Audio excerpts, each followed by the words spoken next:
We're in Allegheny West with Jon Canning. Jon, nice to meet you. It's good to meet you. So tell me about, I guess, Allegheny West, well, first tell me about what you do, what you came, why you came, or why, if you were born here.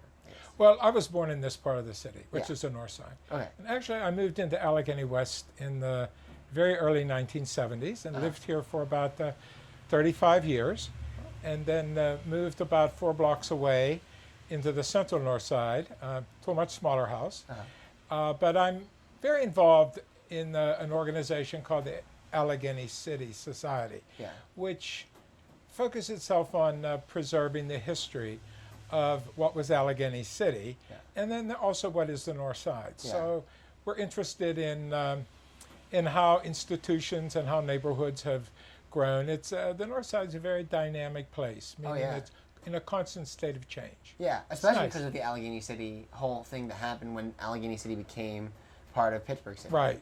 Yeah, we focus on that a lot, and we talk about that. Yeah, and, we'll talk about it a little bit here, I guess. Well, it was an interesting phenomenon in which, although the majority of people in Allegheny City didn't vote to become part of Pittsburgh, the majority of all of the voters in Pittsburgh and Allegheny did vote because Pittsburgh was twice as big. Yeah, so it took them over. But it's interesting, a new book has just come out on the history of Allegheny City, and probably the majority of the voters in this very neighborhood, which we call Allegheny West, probably voted for annexation. Really? Because they were the big time rollers, and they just saw things in terms of the values of bringing small entities together into big entities. Yeah. They were the industrialists and the business people, and so it was an interesting piece of history. Yeah. But the North Side, after 1907, has a fascinating story,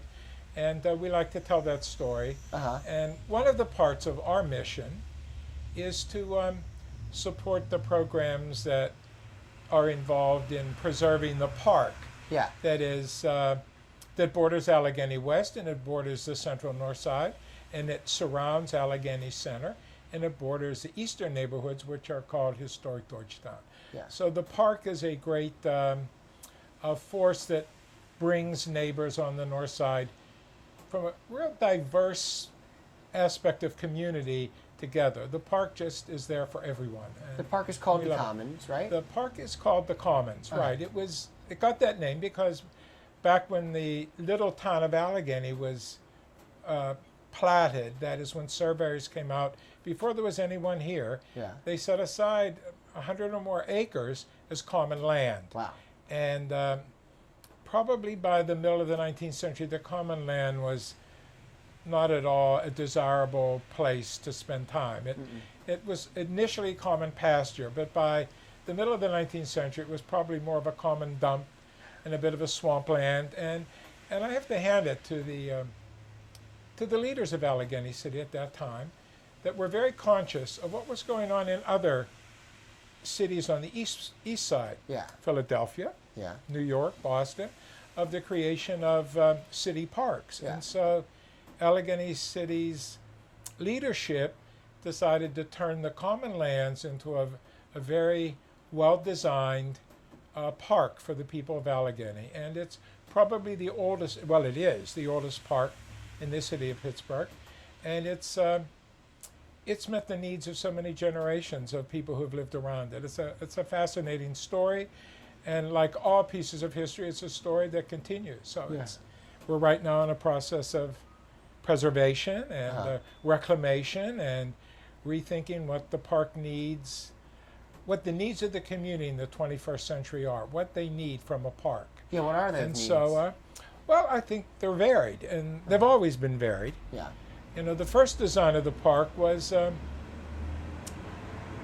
primarily to be a beautiful park and used in a very passive way, primarily for strolling, had great, they called them allées, tree-covered allées where people could come into the park and maybe sit on the benches and walk through the park. And it wasn't to be a playground. I think as the community grew and as the community changed, its needs became much more geared toward the people that needed the park as a place to play in, as Yeah. well as a place to walk through. Yeah. And so, from the outset, it's met the needs of older people and young people. It's met the needs of rich people and folks that aren't so rich. It's met the needs of just a very diverse. It's sort of the lungs of the Central North Side. It's our green space, and it's Yeah. a beautiful green space. Yeah. And many of us are really committed to preserving it and trying to find ways to help with its redesign so that it meets the needs of 21st century Yeah. city dwellers. And it does. We love it. It's a beautiful park. 150 years of park that's been used so Wow. many different ways. Yeah. Yeah. So you said Central North Side. Is that a blanket term that includes Allegheny West, or? Well, I'm using it now because it's the name of the neighborhood that's just north of the park. In fact, that neighborhood organization has recently changed its name to Allegheny City Central. Oh, what's So that they mean? called them. It was the central part of what was Allegheny City. Yeah. So this was Allegheny West, Uh-huh. which is the neighborhood just to the west of the Commons. Uh-huh. Allegheny Central is the neighborhood just to the north of the Commons. Yeah. And what we now call historic Georgetown Yeah. is the neighborhood that was to the east of the Commons. Yeah. The southern part of the Commons was very small, and it was bordered really by the railroads.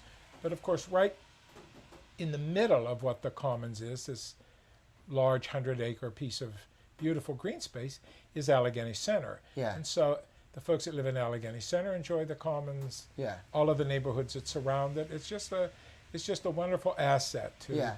all of our neighborhoods. And, Yeah. and we all have, when I say we all, I mean there's people from all of the neighborhoods Yeah. who have been involved in trying to make the park more beautiful, and also to make the park more usable, Yeah. and to make the park more accessible Yeah. to everyone. So it's a real asset. It's our green space. Or as one woman wrote, drawing from research of the attitudes when the park was founded, it's sort of the lungs of our part of Pittsburgh. Yeah. Because this 100 acres of trees and grass and shrubs and green space is something that Keeps you breathing. but it also provides a front yard and a backyard and a side yard for many folks in these neighborhoods that don't have any yard at all. Yeah. And so it's our yard. Is there less it's yards everybody's in yard. this part of town? Or? Well, in these older neighborhoods, the way homes were built, where they were built very close together, frequently sharing common walls. Yeah. So they might have had a tiny little backyard space Yeah. where the privy was located, because most of these homes that were built in the 1870s did not have indoor plumbing. So No. they might have had water supplied, Yeah. but they all had outhouses. Yeah. And so many of these small backyards have been dug up by privy diggers who like to see what they can find about the history of those neighborhoods. Yeah. But the reality was the yards were very small. Yeah. And so the park provided that green space, and it continues to do that. I go into the park every day. I walk around the park, and it's Yeah. used by dog lovers, and it's used by kids, and it's used by older folks that live in the high rises that border the park.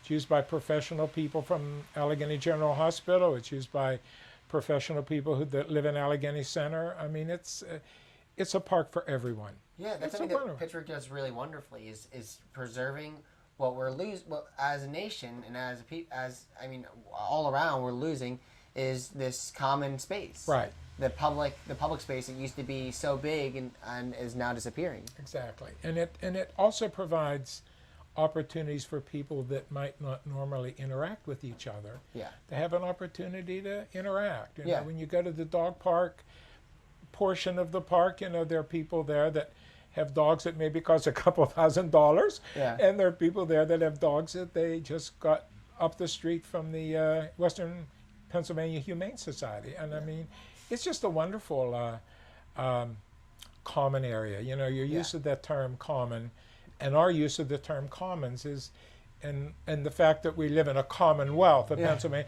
it also says something very important to the idea of what are those things that citizens, regardless of where they are, in terms of age or background or race or belief, that there are certain things that they hold in commons in common, and our commons is one of those. You know, it's a park for everyone. Yeah. Well, So thanks we so love much it. for taking Been the a time pleasure. to talk to me. And Been a pleasure. yeah, it's wonderful hearing about places that still have public space and green space. And this is one of those places. Good. Good. Awesome. Thank Good. you. It's good.